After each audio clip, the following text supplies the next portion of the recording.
Buen día, mi nombre es Alejandro Ponce Rivera y Chávez. Soy consultor en materia de prevención de lavado de dinero. En esta ocasión quiero comentar con ustedes la nueva actividad vulnerable que entra en vigor el día de hoy, 2 de abril de 2020. En el Diario Oficial de la Federación del 9 de marzo de 2018 se publicó el decreto por el que se adiciona una fracción 16 al artículo 17 de la Ley Federal para la Prevención e Identificación de Operaciones con Recursos de Procedencia Ilícita, la Ley Antilavado. En esta fracción 16 del artículo 17 se establece que se considera como actividad vulnerable el ofrecimiento habitual o profesional de intercambio de activos virtuales por parte de sujetos distintos a las entidades financieras que se lleven a cabo a través de plataformas electrónicas, digitales o similares que administren u operen facilitando o realizando operaciones de compra o venta de dichos activos, propiedad de sus clientes, o bien provean medios para custodiar, almacenar o transferir activos virtuales distintos a los reconocidos por el Banco de México en términos de la ley para regular las instituciones de tecnología financiera. Esta actividad vulnerable, de acuerdo a la disposición transitoria de este decreto, entraría en vigor a los 18 meses siguientes a la entrada en vigor del decreto. Esto es el 9 de septiembre de 2019.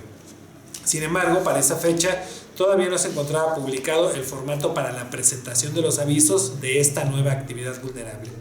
Fue hasta el 2 de octubre del 2019 cuando se publicó la resolución que modifica la diversa por la que se expiden los formatos oficiales de los avisos e informes que deben presentar quienes realicen actividades vulnerables. Esta resolución contiene ya el formato para la presentación de los avisos de esta nueva actividad vulnerable, solo que en el transitorio de esta resolución se establece que entrará en vigor 6 meses después de su publicación en el Diario Oficial de la Federación. Esto es el día de hoy, 2 de abril de 2020. En el artículo tercero transitorio de esta resolución también se señala que los avisos presentados contendrán la información referente a los actos u operaciones realizados a partir de la fecha de entrada en vigor de la presente resolución. Esto es, las operaciones que se realizan a partir de hoy, 2 de abril de 2020. Por lo cual, esta nueva actividad vulnerable, si bien ya estaba en la ley desde el 9 de marzo de 2018, si bien entró en vigor el 9 de septiembre de 2019, no estaba en vigor de una manera práctica, sino hasta el día de hoy, porque solamente las operaciones que se realicen a partir de hoy podrán ser objeto de aviso en los 17 días de mayo, que es el mes siguiente. Las operaciones de mayo serán reportadas en los avisos que se presenten en los primeros 17 días de junio y así sucesivamente. Las operaciones que se hayan realizado con anterioridad al día de hoy no son objeto de aviso, no están sujetas a identificación, acumulación, etc. Bien, ¿quiénes son los sujetos obligados que deben de cumplir con las obligaciones establecidas en la ley? Bueno, aquellos que realicen el ofrecimiento habitual o profesional de intercambio de activos virtuales a través de plataformas electrónicas, digitales o similares, desde luego que se encuentren establecidos en el territorio mexicano. Esto es, aquellos que ofrecen servicios de exchange, de intercambio, de almacenamiento, de wallets, etc. Todo esto respecto de activos virtuales, aquellos que ofrezcan estos servicios de custodia, de almacenamiento, de transferencia de activos virtuales. Todos ellos son sujetos obligados y deben de cumplir con las obligaciones establecidas en esta ley de prevención de lavado de dinero. Esto es, identificar a sus clientes, llevar registros de seguimiento y acumulación de operaciones, integrar expedientes, identificar a dueños beneficiarios, presentar avisos, presentar informes, custodiar la información y documentación, revisar si hay alguna alerta en la realización de las operaciones, revisar las listas de personas designadas, etc. Bien, ¿quiénes son los clientes que realizan estas operaciones? Pues todos aquellos que recurran a los servicios de almacenamiento, de transferencia, de intercambio, de custodia de activos virtuales. Aquí en la actividad vulnerable se señalan distintos a los reconocidos por el Banco de México. Al día de hoy, el Banco de México no ha dado reconocimiento a ningún activo virtual, por lo que todos los que presten estos servicios relacionados con activos virtuales son sujetos obligados de la ley antilavado. Desde luego aquí dice distintos de las entidades financieras. Las entidades financieras no pueden operar con activos virtuales, por lo que todos los que operen con activos virtuales no son entidades financieras, y todos los que lo hagan entran o caen en el supuesto de esta ley y deben dar cumplimiento a las obligaciones en materia de prevención de lavado de dinero establecidas en esta ley.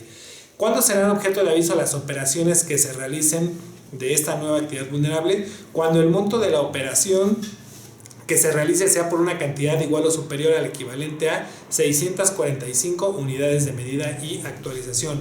En 2020 el valor de la UMA es de 86.88 pesos, por lo que cuando las operaciones sean superiores a 56.037.60 pesos serán objeto de aviso.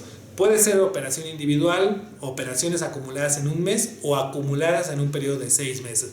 Recordemos que también le aplica a esta actividad vulnerable la acumulación en periodos de 6 meses. Otra cosa que quiero comentar es respecto al formato para la presentación de los avisos.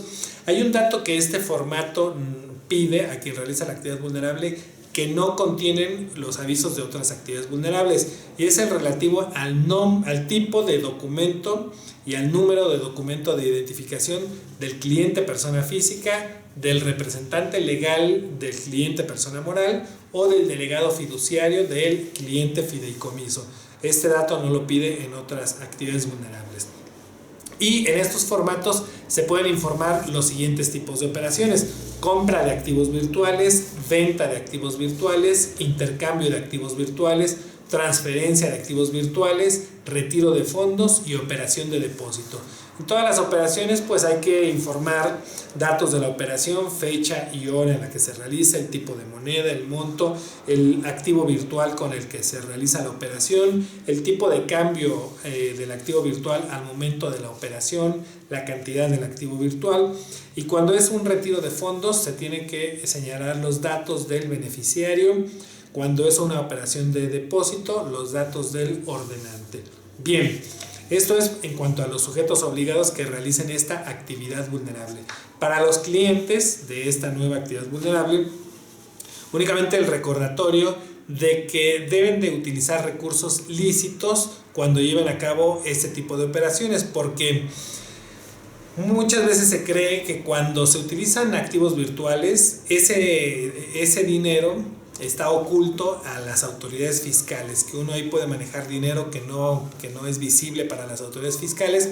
Sin embargo, sí lo es, y más ahora que es actividad vulnerable, porque quienes presten este tipo de servicios que ya dijimos deberán llevar un registro de sus clientes, de las operaciones que realizan, a partir de ciertos montos reportar las operaciones, y con esto la unidad de inteligencia financiera sabrá ¿quiénes son las personas que están realizando operaciones con activos virtuales?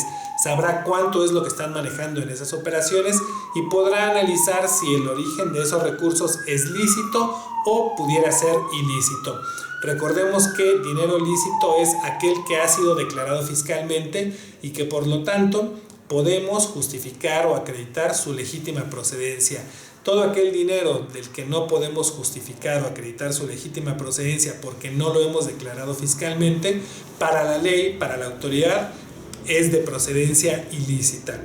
Entonces, esa invitación a que si vas a participar como cliente en esta actividad vulnerable, utilices dinero lícito para que no tengas problemas y puedas estar sujeto a una investigación por probable lavado de dinero.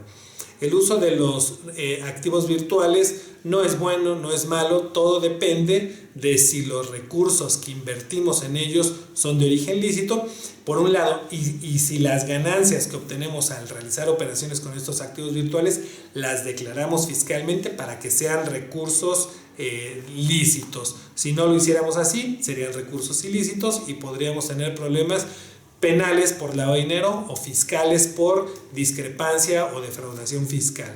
Bien, pues los invito a que visiten nuestra página de internet www.actividadesvulnerables.com, en donde con alguna frecuencia subimos información relativa a estos temas que consideramos de interés y de utilidad para los sujetos obligados al régimen de prevención de lavado de dinero. Gracias y hasta la próxima.